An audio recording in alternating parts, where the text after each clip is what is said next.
Hey guys, welcome back to another video in the series of Let's Talk DevOps, and today is very interesting topic that I'm going to talk about.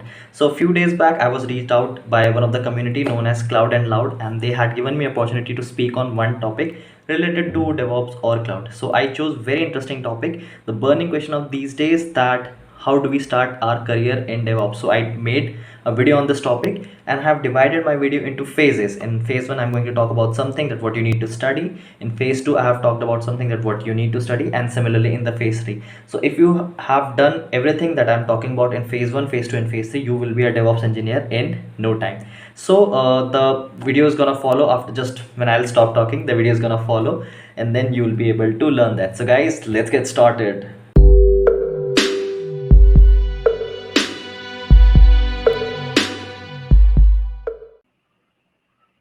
Hey guys, my name is Ravish and welcome back to today's session. So in today's video, we are going to talk about how to start your career in DevOps. So this is one of the questions that has been asked since quite a lot uh, time, that how do we start our career in DevOps. So there are a lot of people who are freshers. There are a lot of people who are into some other like manual testing, business analyst, or some other QA profession, who want to change their career into DevOps. So this is the topic for today. A bit brief introduction about myself. My name is Ravish, and I work as a DevOps consultant uh, in in one of the companies, and I have around 10 years of experience into DevOps and a bit of cloud. So I started my career as a developer. I worked there for around 3 years, and after that, I started learning more about DevOps and technology related to cloud. I started my career from Azure. After that, I worked for AWS, and today I've worked for GCP as well. So it's a bit of everything that I've worked upon. All right, so let's start the topic for today. So if you can see on my screen, the topic is how to start your career in DevOps. So let's talk about the agenda for today. So the first thing that we are going to talk about is what exactly is DevOps. So that's the first thing that we are going to talk about, because moving forward, we have to have a basic idea that what exactly is DevOps over here. All right. Then the next thing we are talking about is why DevOps. Why do we need DevOps in our daily life? So that would be the second thing. After that, we'll be talking about the DevOps workflow. How does the company these days, how the organization these days work on DevOps. All right. After that, we're going to talk about from where to start your DevOps journey. So we have divided into phases: in first phase, second phase, and third phase. And if you follow exactly what has been told in these phases, you'll be able to learn DevOps very easily, and you can distribute some time, like 1 month, 2 months, or over a period of 6 months. You can distribute it, and after that, you'll be able to learn it. All right. And at the end, we are going to take the question and answer. So if you have any question, feel free to comment below. Feel free to drop your comments below. All right. So that we're going to discuss. So let's get started. So what exactly is DevOps? So DevOps is a combination of two things: development and operation. All right. So if you can see on this screen, this is your organization, what you do, what you build, you test. There is a delivery pipeline between the customers and your company. Take an example of any application. The like WhatsApp is one of those applications that you generally use on a daily basis. So what happens is, this is your company, and let us say that you're working in WhatsApp. All right. So what you're going to do over here, you are going to send a release to customers. You have to send a new feature to the customer. So what you will do, so the people in the company will build some code. You have to run some test cases on it, and then you'll release it to the market. And after that, once you start using it, you'll give some feedback, and then we as a DevOps engineer have to monitor it and then plan it accordingly for the next build. All right. So if you talk about Amazon's definition, it is something like DevOps is a combination of cultural philosophies, practices, and tools that increases an organization ability to deliver application and services at high velocity, evolving and improving product as a faster pace than organization using traditional software developments and infrastructure management processes. So this speed enables organization to better serve their customers and compete more effectively in the market. So this is a basic definition of DevOps. All right. So let's talk about why do we need DevOps. The first thing is fast. It enables faster development, deployment, and delivery. So let's take an example of a developer who is working on some kind of a feature, and whenever he wants to test his application, what he'll do is he'll just add his code into some kind of SCM. So what exactly is SCM? It's source code management, and then we are going to talk about more later, but for now you can just understand what an SCM is: a place where you put your code. All right. So that developer is going to put his code into an SCM, and after that we as a DevOps engineer will take care of it, and then he can just put that code. There would be one click deployment or zero click deployment, and within a few minutes he would be able to see his code. So if his code is running properly, then I think he'll move on to some other features. He would move on to fix some other bug. So that will be the thing that he's going to do. So it enables the faster development, which like processes for faster deployment in the delivery to the customer. So this is the first thing. The next thing is predictability. So predictability means over here that you will have lower failure rates. So how? So if there is some feature that needs to be developed, a new feature has to be developed. What we will do is we'll give them a whole infrastructure to the developers. They'll build their code. They'll put their code into some kind of SCM like GitHub or something. They'll test their code at every check-in, and after that they'll be able to test if everything is working fine or not. If they want to run regression tests, they can run that. If they want to test the single module or single application that they have been working on, they can test that, and that can be tested, and you can find out that there is no error, or whatever the error is, that can be fixed. So it is very much essential for the lower failure rates, and that is for predictability. The next thing is reproducibility. So we have something known as versions. So versions in, let's say, today whatever application that you have been using is not exactly the same that you have been using since last 3 months, or in the future there will be something that will be added extra. Let's take an example of WhatsApp again. So people who have been using WhatsApp since last 5 6 years, they know that previously when it was introduced, there was only one thing that you would be able to send only messages. Now you can have a voice call, now you can have a video call, now you can send videos, you can send a lot of stuff, links, you can start your stories, you can put some status and then share on YouTube and stuff. This is a lot that has been done. So this is some kind of versions. And if anything goes haywire while production, while running of the application, you can always come back to the previous session, previous version, and then deploy it. So it is reproducibility that you need to understand. We need for DevOps. All right. Then quality. Then again, this is kind of related to the second point, which is predictability. That greater quality as the code has been tested a lot. For example, any code that a developer has written might have some bugs, might have some code vulnerabilities. He might have written something. He might have passed uh, some passwords or usernames over there, and once it is tested, you will come to know that okay, this is vulnerability, and that should be removed. So it improves the quality of the code. So there are tools for that, and we're going to discuss in further in this video. All right. The next thing is security. Again, the bugs and the vulnerabilities. So security is, you know, that one of the very burning issue in today's world. So if your application is not secure, if anyone can access it and steal your messages, steal your content, and steal your stuff, that would be an issue. So finding bugs and vulnerabilities is one of those things. And if you know that there is one more stream known as DevSecOps, development security operations. So security is added to this in terms of DevSecOps, and it is uh, one of the new professions that people have learned about and people are moving to. It is kind of one of the branches. All right. So this is the security part, and then manageable. So what happens is, if you have a bit of information about agile, it kinds of relate, you would be able to relate to that. So it breaks larger code base into smaller pieces. How? Let's say you have to write a huge module, but that huge module might be having some small parts, right? Okay, this feature 1, feature 2, and feature n. So you can deliver that feature 1, feature 2, and feature 3. So if you are going to push all of your code, all of the features at once, there is a high chance of getting it broken, high chance of getting errors. So what you do is you do feature by feature, like feature 1, feature 2, or 2 features at one time. So it's easy for people to manage it, because if 10 features are there and then all of them has a problem, then it could be an issue for your developers and testers. And if you go one by one, then it would be much more manageable for you. So that's why we need DevOps. All right. So this is now DevOps workflow. So if you can see on my screen, so there are two parts to it: Dev, if you can see over this, and then this is Ops, and total 8 activities.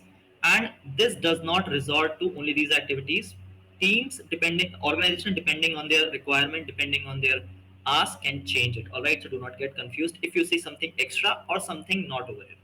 All right, so the first thing is planning. In planning, when you decide what feature do you want, what how do you want it, so that's the first thing.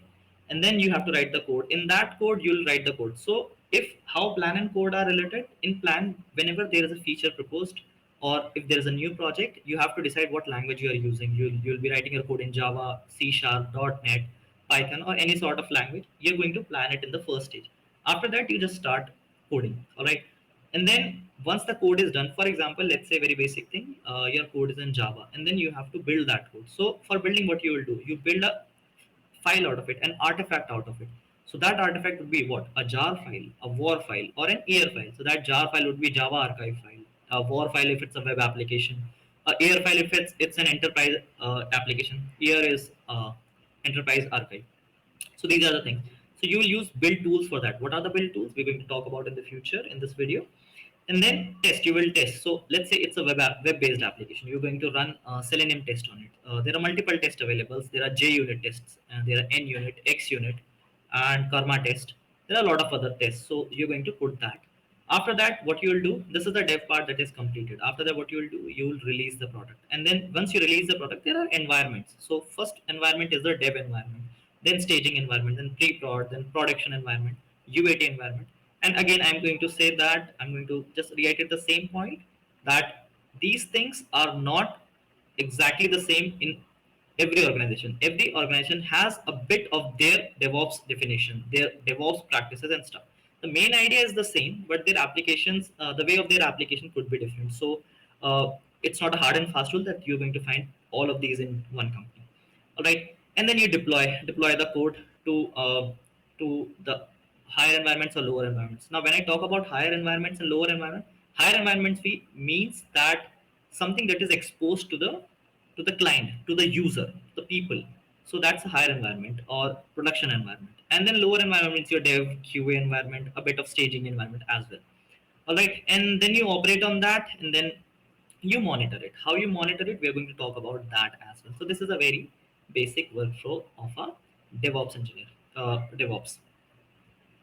Now, the burning question, from where to start. So I have been bombarded with a lot of questions that, sir, I'm working in this industry for last 2 3 years, and there is no scope for that, and this is something that we need to understand. How do I start my career? Or there are people who have been into other professions. Who I personally know people who have been into electrical engineering and then they want to come to IT, and then there are people who have been working into manual testing and they want to change their career to DevOps. So let's talk about the burning question, that from where to start if you are confused. All right. So the first thing I'm always going to say, break it into chunks, divide and conquer. Break it into chunks. If you're going to see a problem as like one huge problem, then it would be really intimidating. So don't do that. Divide into phases. And how you're going to do it, I'm going to explain it to you today itself in this video. The first one, the baby steps. All right. So the baby steps, you know how a baby learns running, right? He first he crawls, then he stands, and then he starts walking. So take the baby steps first. Second, start walking. Once you learn how you stand, then you learn how you walk, and then you start running. So divide it into three phases. First, the baby steps. Second would be start walking, and third would be running. So the baby steps. The first thing and the foremost thing, I have been always saying that start from scripting. Either pick one scripting, batch, shell, or PowerShell. Okay. So how do we divide them? So there are two types of environment that are generally for Linux and Windows environment. All right. So more than 80 to 90% of the world's DevOps servers in which DevOps works are Linux, and then rest are like other environments like uh, your Windows environment. All right.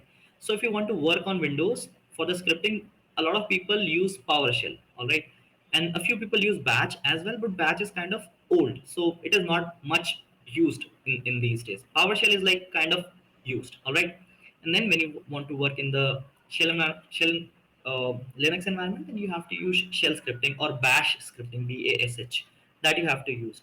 And people who think that okay, we do not need scripting, you need scripting if you want to come into DevOps. So that's the first thing.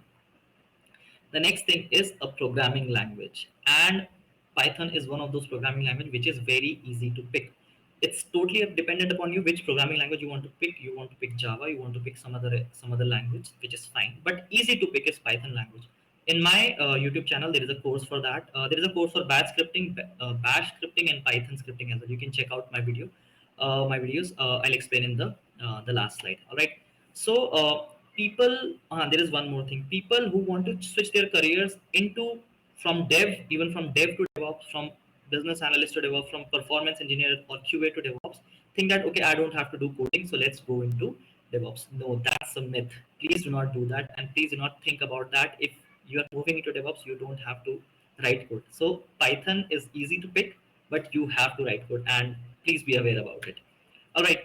So let's move on to other things. Second is Go. Go is kind of recently in since last few years, and people are picking it up. So you can pick one of those, or if you want to pick Java, that is totally fine. All right. The next thing is SCM, which I talked about in the first slide. SCM is source code management. So what is source code management? Place where you put your code. All right. So there would be a developer who will write his code. He's going to put it into some kind of repository. All right. So Git. So Git is basically a protocol, a software that is downloaded. Do not get confused between Git and GitHub, GitLab, Bitbucket. Git is the main thing, and on top of it, people have built GitHub, GitLab, Bitbucket, and other things. All right. Do not get confused between Git and GitHub. GitHub is online hosting. You can check it out. People generally use GitHub. It's very famous. There is one more GitLab, and Atlassian has their own Bitbucket. You can take a look at that. So I hope you have heard about this. All right. And then there is SVN. SVN is also known as a subversion. It is kind of old. And then we have Perforce. We have RTC, Rational Transfer Concert from IBM. So I'm sorry if I've messed up with the full form, but RTC Concert is IBM's product that is being used. All right. So these are the SCM. So if you even know one, then it's fine. You can take a look at my channel for this course. Operating system. All right. So operating system. Obviously, you are going to work in a PC or a laptop or something. You are going to have an operating system on that. As I've already told, and will iterate that Linux is the preferred one because 80 to 90% of the servers in the world are on Linux. All right. So you can pick Linux, and if you are in the initial stage, like you are less than 2 years or less than 3 years of experience, you need to know at least basics of Linux, and how, like Linux admin stuff, what is sudo, how to check what is stop command, what how to check which process is using a lot of memory, and this you have to have a knowledge on. And on Windows, you need to know how to run stuff. Windows is kind of a lot of people use that, but if you want to come into the field of DevOps, you must know Linux as well. All right. So these are the two operating systems that you need to know. And then build tools. So I was talking about the build tools, right? So the place, I was talking about the war file, the air file, and the jar file. Who will build it? If your code is in Java, your Maven will build it. Ant is another a new tool. It was named as a new tool, but it's kind of old, so a lot of people do not use it. Maven is very famous and a lot of people use it. So Maven is one of the tool. You give the goals in Maven, and then you can create a artifact out of it. All right. So these are the this is one of the things that you need to have in the phase one.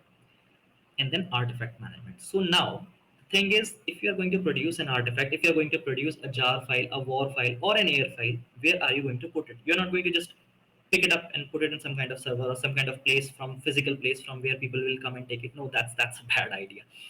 Put it on JFrog, put it on Nexus, put it on Azure Artifacts. Azure Artifacts is another thing. We'll talk about that as well. So just understand it, kind of an artifactory.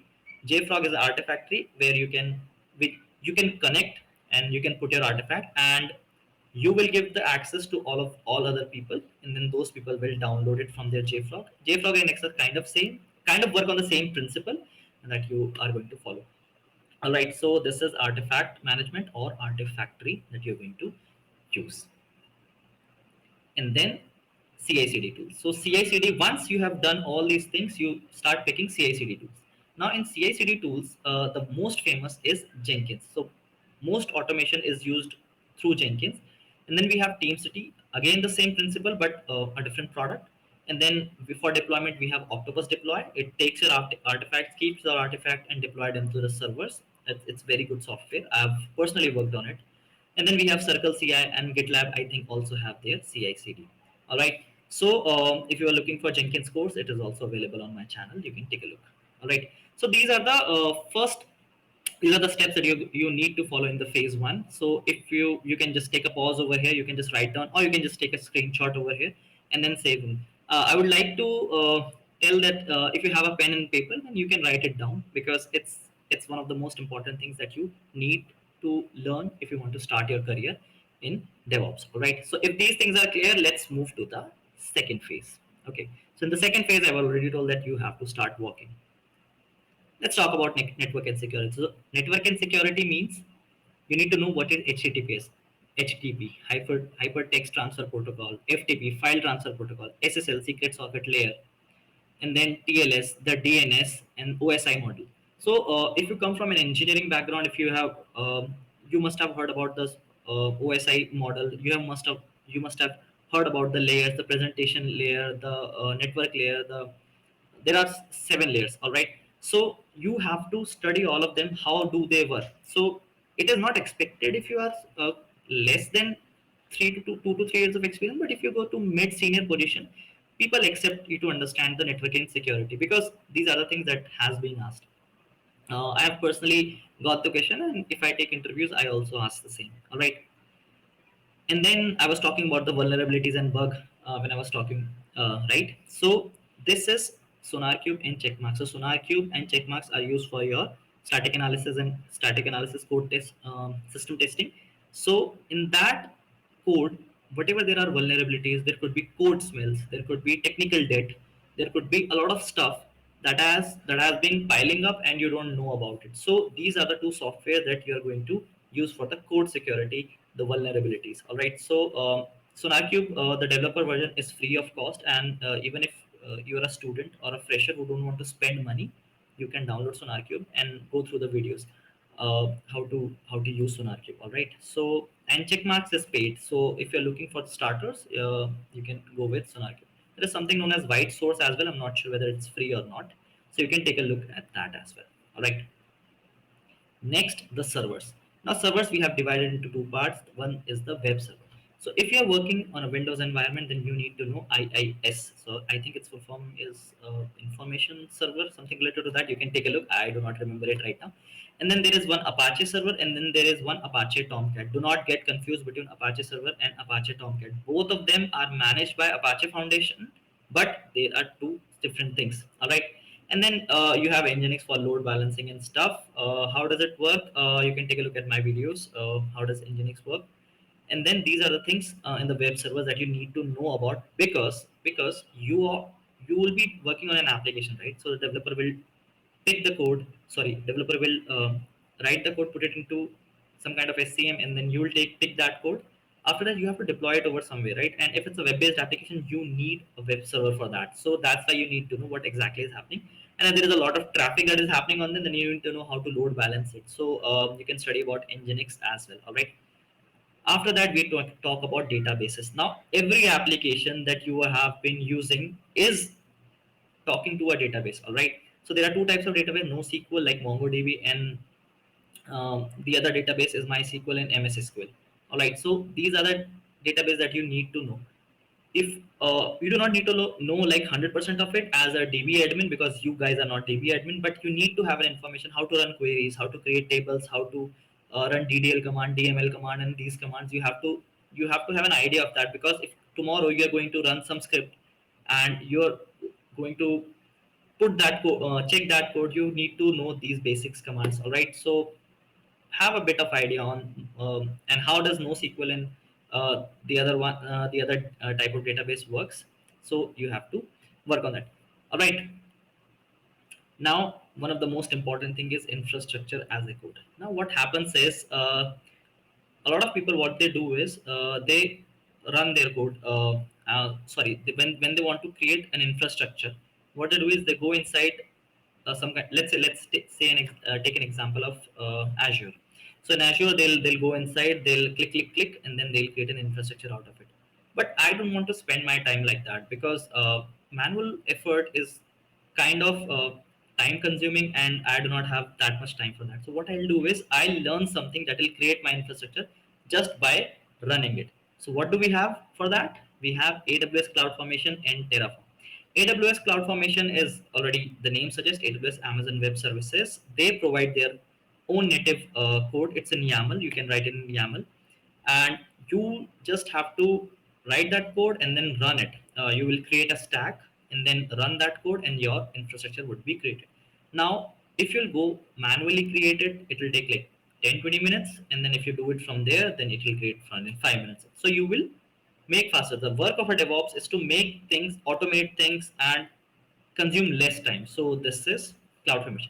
Terraform is again the same work, but it is platform agnostic. So you can use it on GCP, Azure, and Terraform. Only a few things like provider you need to change, and a few things, and then you would be able to create the infrastructure. And this infrastructure means almost anything from EC2 server to DB, from Redis, everything you would be able to create. So I think there are more than 250 services, and Terraform has code for almost everything.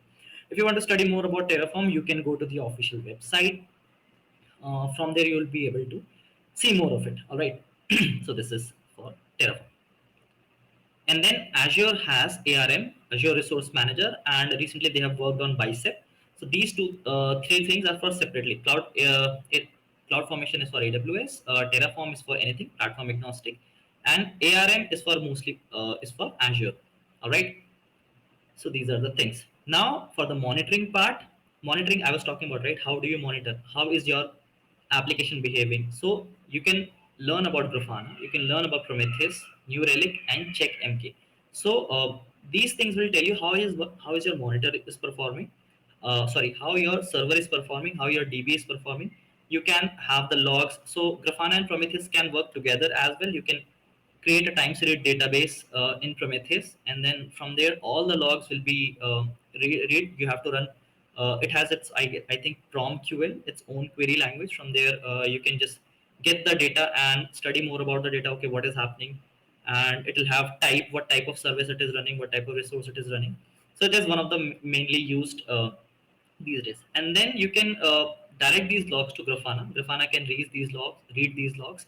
It has its own plugins. So those plugins, what you can do is you can just install those plugins and have a very beautiful view, like pie charts, graphs, histogram, and stuff. All right. So these are the things that you can do. And monitoring is very important, because if your servers are going down, then it means your application will take a hit, and you do not want that, because that's business, and your company, whatever your company is doing, it'll it'll be affected. So monitoring is very important. So this is something that you need to know in the phase 2. And once you know this, I'll be expecting you somewhere around 5 to 8 years of experience. And if you know all about this, then it's really great. You can easily get a job inside in IT industry with this much of experience. All right.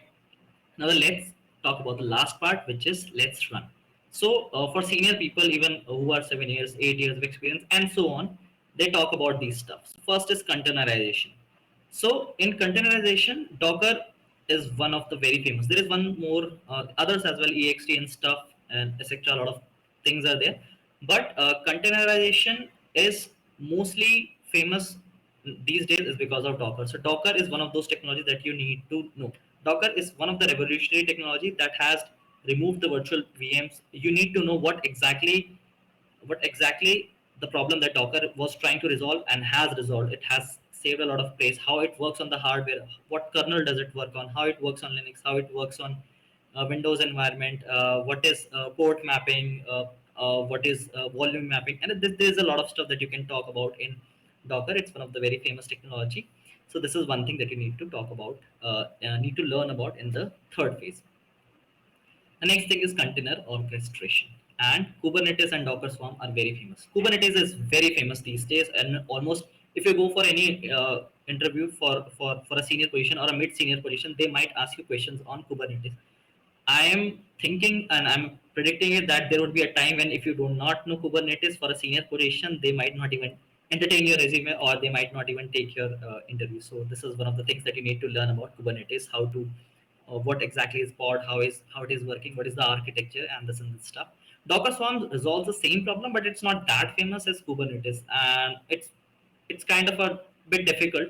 Kubernetes is comparatively easier. I'm saying comparatively easier, so do not get confused. Comparatively easier than Docker Swarm, But yes, you can spend some time and learn it. All right, let's move on to the configuration management. Configuration management, we have Ansible, Puppet, Chef, and Salt. I'll give you an example. Why do we need configuration management? For example, there is one server. You have to change the password. You have to create a new username and password. And what you'll do, you just go inside, create it. That's all. But let's say there are thousands of servers, and you have to create same user in all of the servers. How will you do it? You won't go in thousand servers, right? Because if it takes 1 minute to create, and that's on the lower end part, that if it's going to take 1 second to create that, it'll be taking 1,000 seconds. All right, so you use Ansible, Puppet, Chef, and so on. So there are two things to do that. One is polling and one is pushing. Polling in the sense, there would be a master node, there would be a slave node that is going to talk to master node, or there will be some changes that needs to push. That you can go to their Ansible, Puppet, and Chef and Salt stacks original documentation. There would be that would be available, and study more about this. So this is what we need for configuration management. And people expect, when you are in senior position, people expect these kind of. So Ansible is kind of must. So if you know it, great. And the final thing and the final nail in the coffin is, when this is all about DevOps, which whatever we have talked about. Now let's talk about cloud. So now these days, what is happening is, whenever there's a DevOps position, they expect you to know cloud as well. DevOps is one thing, cloud is one separate thing. So do not get confused that these things are same, because they are not. And people have a myth. There is a one video on my channel in which I talk about the myths that we have in DevOps world, that DevOps cannot exist without cloud. It's a myth. That's not how it works. Cloud is one separate entity. You might or might not have it, but DevOps exists without cloud as well. But nowadays, people expect, whenever you go for DevOps position, people expect you for to cloud as well. So let's talk about those. So first is Amazon Web Services. So what is it? Amazon Web Services? Amazon Web Services again provide you it's a public cloud, and provide you a lot of services that you can take a look. You can create an account on that. It's free of cost. You just need to have a credit card for that, and then they'll charge you one or two rupees for the first time. After that, they'll give you some credits, and you can study for that. All right, but make sure do not leave your service is open, otherwise it's going to deduct the money. First it will go from your credits, then it will go from your pocket. Okay, so be aware of that. Azure is again the second one, very famous. AWS is the most famous one. Azure, and then we talk about GCP is Google Cloud Platform from Google, obviously, and then Azure is from Microsoft, and AWS is from Amazon. So these are the, we have Alibaba as well, which is very famous, but a lot of people do not use it. Then we have IBM Bluemix as well, I guess. If I'm, and then we have OCI as well. OCI is for Oracle Cloud Infrastructure, used by Oracle. All right, and then we have OpenStack as well. So these are the things that you need to know in terms of cloud if you are in phase 3. So I hope you guys have understood the first phase, second phase, and third phase part. Distribute your stuff in such a way that, let's say I'm going to take phase 1 for 1.5 months or 1 month, and then second I'm going to take 2 months, and third I'm going to take for 3 months or 2 months, and have a practical stuff on that. And if you want to start your career into DevOps, start doing it. I mean, do not just study, like people have videos and then they study, do not do anything practical. Do not do that, because tomorrow if you're going for an interview and then you tell them, okay, I have not been working on this, but I have learned this, he'll ask you like what exactly you have done. So if you'll just keep on speaking from your mouth, he'll just ask you that talk is cheap, show me the code or show me the stuff that you have done. So this is one of those things you need to learn and you need to understand. So yeah, I'm done here. So if you want to connect with me, this is my name is Ravi Shrawat. If you can see, this is how it looks on LinkedIn, and then you can ping me, send me a friend request, and I'll connect to you. And if you want to follow me, follow on this channel. This is Logic Ops Lab, and you can follow me. Currently, I'm working on DevOps interview questions on Python. So that's what I'm currently doing right now. And I generally post 1 or 2 videos every week, and just it's free of cost. You can just download them, and I do have a repository from GitHub, on GitHub, where I put my code, and then you can take a look and download stuff from there. Yeah, I think I'm good over here. If you guys have any question, feel free to ask me. Yes, I'm available now.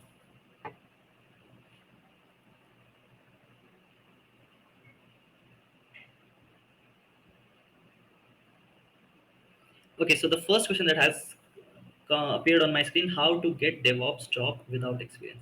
Okay, first of all, never believe if someone say that someone is going to give you a DevOps job without experience. If you're a fresher, there is a high you won't get a DevOps job. But it's not like that. It's not like that that you cannot get a chance. What exactly happens in the fresher case? People who were fresher, I have hired them without experience, but not experience in the industry. But what you can do is you can whatever phases that I have talked about, phase one, phase two, phase three. I do not expect you as a fresher to know everything in phase two or everything in phase three. I do not expect, but you need to have what exactly is a DevOps mindset, what is an SRE mindset, how do we do, you need to know a bit about branching strategies, things people talk about. You need to know what exactly is Git, basic knowledge of Git. You can learn this Git within second year or third year or fourth year of your engineering, or if you are from MCA background, you can learn even from that. So if you are applying for a DevOps job without industry experience, then you need to at least have phase one in your bucket. Okay. Do not go like saying, okay, I do not understand what exactly is Git. Oh, I came to DevOps job without knowing that I don't need any kind of scripting or DevOps experience. Oh, I thought that DevOps would be easy, so let's apply to that job. So that's not the thing, guys. So if you want to get a job from DevOps as a fresher, you need to know at least the phase one, and I will be more than happy to entertain your resume if you know that. But if you're expecting to get exactly the developer DevOps job when you're fresher, that does not happen. I'll tell you in a scenario why it does not happen. So what happens is, if you're a fresher and you do not know anything about it, you do not have any sort of training in that. If I take you in my team, and tomorrow, if I gave you some kind of server, let's say it's highly unlikely to happen, but if I give some kind of access to the higher environment, and if you messed something up, so that will come on the lead, that will come on me, that who has given you the access for this. So in order to have a DevOps job, DevOps job is different from what you do on development side. It's different from what you do on the QA side. Okay, development you can start on any day, but for DevOps you need to have some practices that people need to know. So I think if you want to get a DevOps job without experience, you need to build a profile, at least have a GitHub account in which you are writing the script.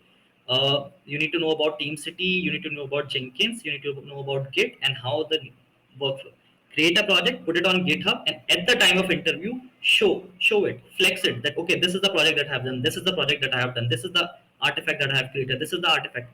I'll be more than happy and more than amazed that if as a fresher you have done this, I'll be more than happy to give you a job, DevOps job without the industry experience in my company.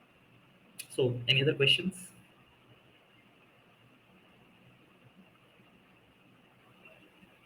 Okay, this is a very interesting question, and everybody wants to know it. That what exactly is a DevOps job salary?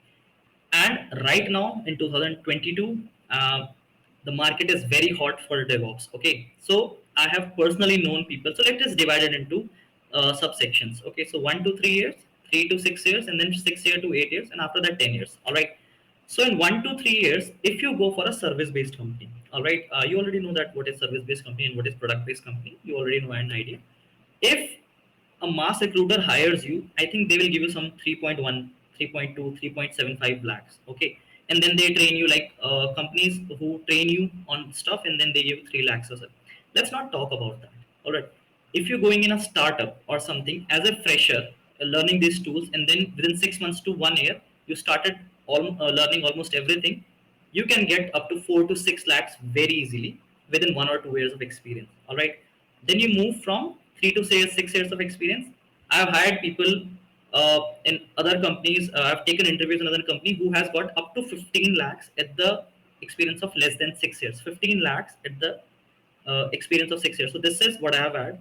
After that, when you talk about senior positions, like from 7 years to 8 years, it starts from 15 lakhs and it goes till 40 lakhs easily. So people who have been thinking that okay, how much I can grow in SRE or in DevOps job, from 8 to 12 years, you can easily look for 30 to 40 lakhs and even more than that. And once you become an architect out of it, DevOps architect plus cloud architect, the opportunities are huge, seamless. I mean, you can crack up to 50 lakhs, 60 lakhs or something. So it totally depends which company you are applying. It totally depends what skill set do you have. And as I've already said, I'll reiterate it. Every company has their own definition of DevOps or an SRE. SRE is Site Reliability Engineer. All right, it's a word coined by Google. So every company has their own definition, and a few companies call people DevOps because they just click on Jenkins and the build will run and they'll get the result. From 1 to 2 years, 2 to 3 years, this is fine. But if you want to grow into this field, this there is phase one, phase two, phase three, which I talked about. You need to run, and then salaries are seamless. I'll just again reiterate. For like 2 to 3 years, up to 6 lakhs, you can easily go. At somewhere around 4, 5 to 10 years, you can easily go till 30, and after that, you can go 40, 50, and totally depending on your company. Okay, so this is the average DevOps salary for people. Okay, any other question? When an intern is taken for DevOps role, what is their roles and responsibility? Will they be handling any project? Great question. Let's say I have taken you as an intern for DevOps role. So what I'll do is, first of all, you won't be given any higher environment work. So do not be confused that they'll just directly put you into some kind of production role. No. First of all, if you are an intern, there would be someone to lead you. Let's say there is a team lead or a manager.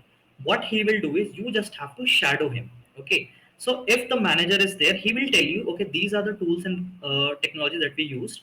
What he will ask you, okay, this is, he'll give you either a Udemy account, he'll give you a Pluralsight account, or some other account.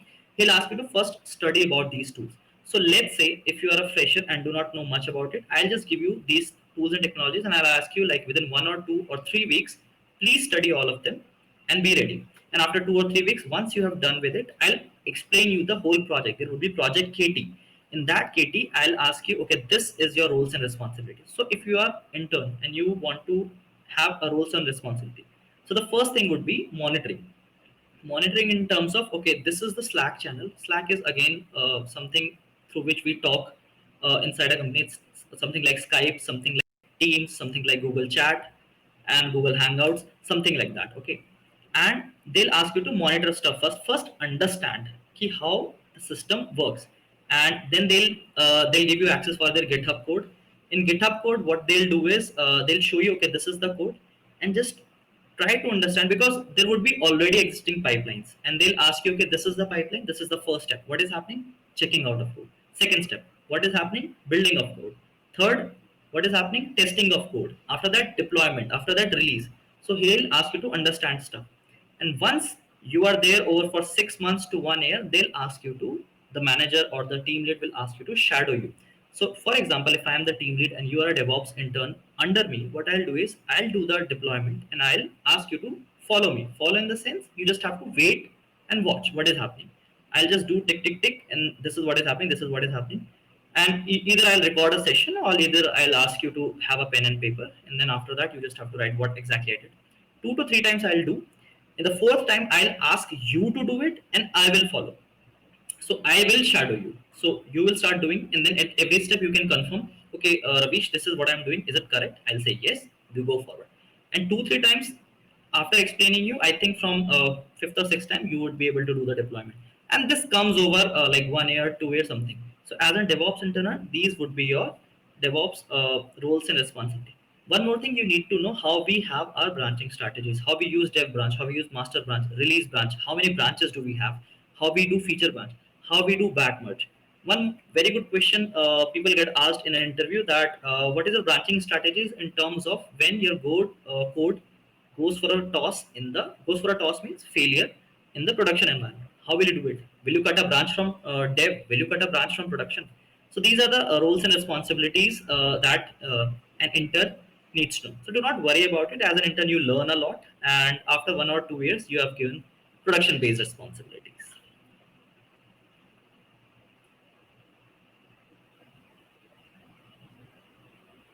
Okay, another question is, I think it went away.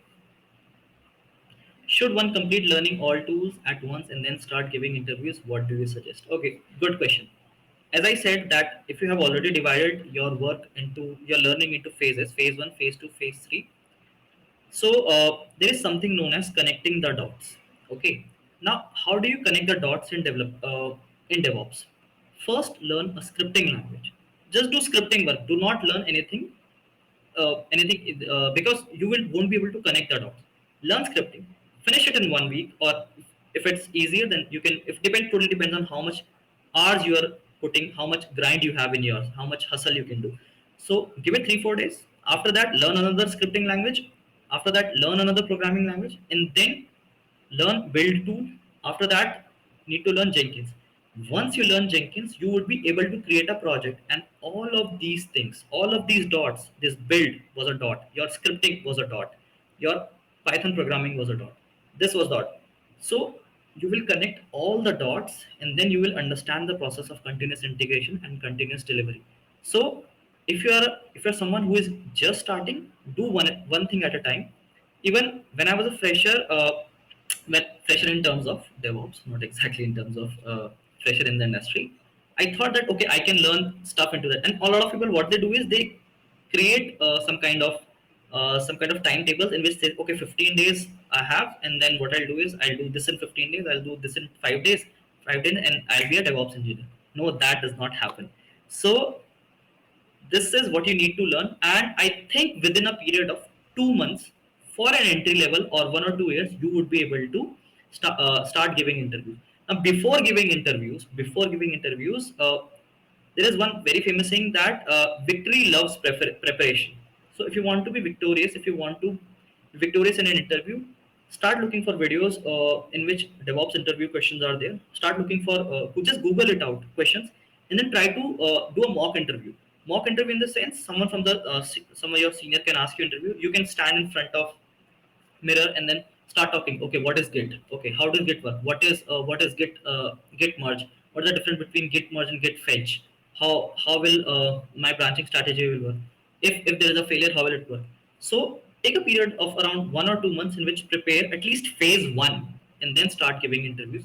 Do not go in interview like this. Okay, sir, I have an intent to do. I am a very good programmer. I will learn everything. I will do the work. Do not do that. Show them stuff. Show them that you have already done it. Show them that in the first year you have done this. Okay, let's say first year is everyone is naive, and in the freshman nobody generally, we just figure out, okay, oh, I'm in a college, I'll do musti and stuff. So don't do that. In the second or third year, if you create some kind of program, show them, okay, this is what we have done, and then you learn. Just go one by one and not at all once.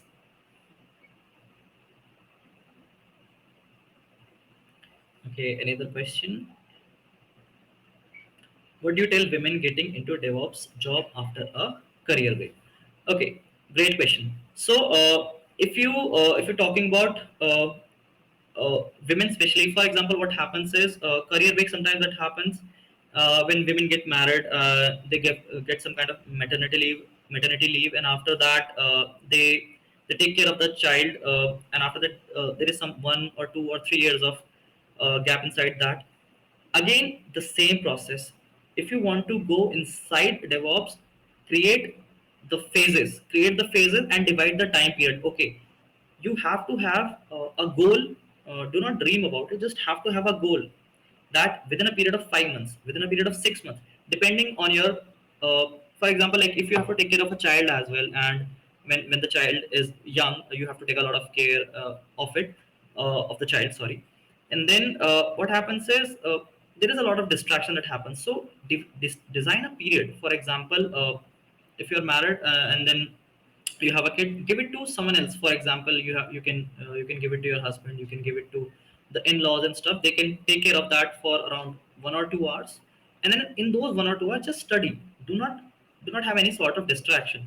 And you already have a career break. In that career break, just start making a portfolio out of it. 3 to 6 months. In those 3 to 6 months, what you can do is create all those scripts. So even if you write 1 plus 1, even if you write a plus b, write that in a proper program, shell file, that batch file, or that PowerShell file, put it on GitHub.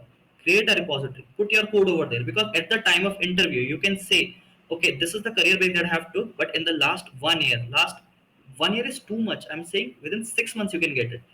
I have done this, and I'm ready to roll in the world of DevOps. You need an opportunity. And there are people, if the guy is genuine, if the interviewer is genuine, because I think if you're already on a break, then you would be what do we call that, is immediately available. And then immediately available people are given preference on that. So if you can show them that okay, I have taken a break of 1 year, 3 years or something, then you can easily show them your portfolio. Okay, this is what I have done. These are the scripts that I have run. These are the code that I have written. These are the project. This is my war file. Even if I can show you something running on my desktop. So when you give an interview, share your screen and show them, okay, this is what I have done. This is the project. And once the people who are interviewing you get inside that soft will look the application, they will ask question on that. So you can just create an environment out of it that people will start asking question on that, and you will definitely get hired. It does not depend on your break. It will depend how much grind you have done in the last 6 or 4 months. So women who have taken break due to any sort of urgency, even not women, even men who take some kind of sabbatical for like 6 months, 1 year, and then they want to come back to some other profession because technology moves very fast. Within 6 months, within 1 year, a lot of things get changed. All right, so you just have to be aware of it. Create a portfolio on your GitHub, and then you can easily move to a world of DevOps. Okay, job portals you suggest for DevOps and cloud job. Okay, so if you are working in India, and the most famous one is Naukri.com, and Naukri.com has a lot of jobs. Even it's one of my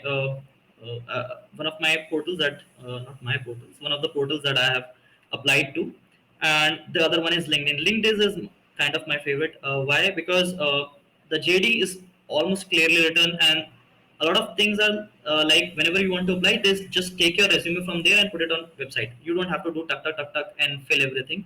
So in fact it's very easy for me to do that. I think a few things like this is on Naukri.com, but I like the UI part. So LinkedIn is very much which I suppose to apply, and then Naukri.com, and then there's something known as Indeed.com. It's kind of famous in the US side, and then Monsterjob.com. I think Monster Job. You can just Google it out. So these are the one of the famous ones. And if once you can see and search on those platforms on the job portals, what you can do is some of them redirects you to the website. And if you do not find any job opening in sometimes what happens is the job opening is not available on on the portal on LinkedIn or on Indeed.com, on Monster.com or Naukri.com. You can directly go to website, and then in the career section you can apply it. So that's one of the things that you can do for job application.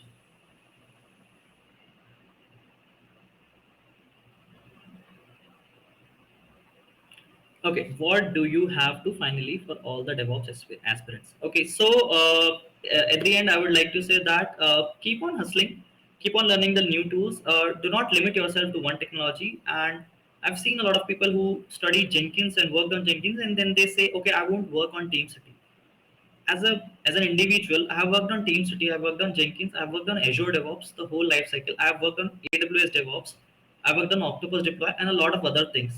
Create a portfolio in such a way that you know almost everything. Okay, be a jack of trades and a master of one technology. That's what I'm going to say in terms of DevOps. And if there are two types of contributors in the industry, one is an individual contributor, which is known as IC role.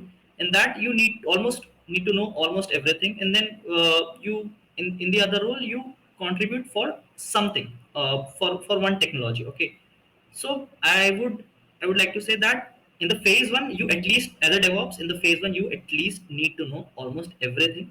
And as your experience begins, goes higher, like 8 to 10 years, you need to know till phase three. And at one point, you won't do all of this work. You would like to architect, because as you grow for 8 to 10 years, 12 years, 13, they will ask you system design questions. And system design, you don't have to write code. They'll ask you, okay, create an Uber app. How will you do it?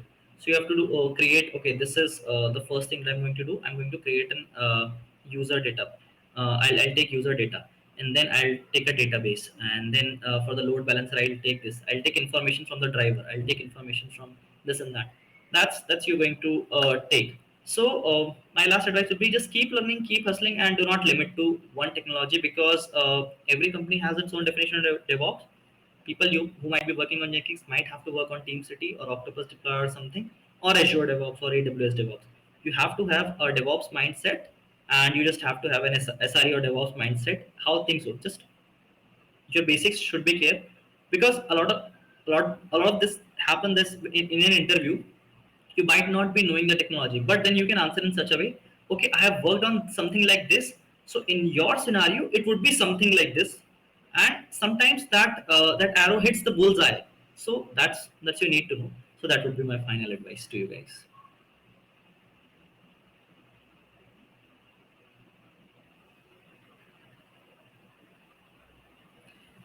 Okay, I think the questions are done over here.